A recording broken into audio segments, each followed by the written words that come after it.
Hello guys, કેમ છો તમે બધા? તો અમારી સવારે નીકળી ગઈ છે મોવૈયા તરફ.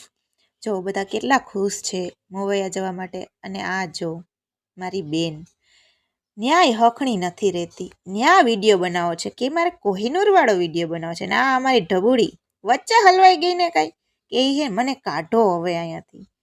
પછી આ મારી બેન ને બેનપણી બે અમે કથામાં ગયા, ન્યા કહે છે ફોટા પાડો ને વિડીયો બનાવો.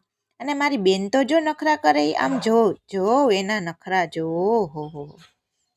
અને ન્યા પાછા જગદીશભાઈ કે મને જોઈ ગયા, એ તનુ બેન લેતો જરાક ફોટો પાડતો. મેં કીધું હવે પણ અહીંયા ફોટા નો પાડવાના હોય, ફોટો કેમ પાડું? અને આ કથાનો માહોલ, મારી બેન તો ઘડીકમાં થાકીને બેહી.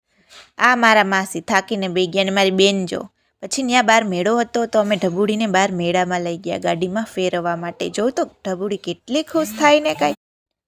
ઢબુડીને ગાડીમાં બેઠા જોઈને તો એકવાર મનેય મન થઈ ગયું લાવો ને હું ગાડીમાં બેહું. ત્યાં પછી ઘરે આવ્યા. આ મારી બેન જો ઘરે આવીને ડાયરેક્ટ ખાવાનું જ ગોતે, વેફર ખાય છે. અને મારી બેનપણી મોવૈયા આવવા માટે આખું ઘર રમણ ભમણ કરીને વહી ગઈ. અને ઢબુડી એક જગદીશભાઈની રાતે બેઠા છે. મારી બેનપણી ઊભી જ નથી થતી ને, ઘર હરખું કરવાની એની કંઈ ચિંતા જ નથી ને. મારા માસી જગદીશભાઈ તો થાકીને એ નિરાતે લાંબા પગ કરીને બેઠા કાંઈ. અને મારા માસા આખો દિવસ બસ ફોન જ જોયા રાખે, ફોન જ જોયા રાખે.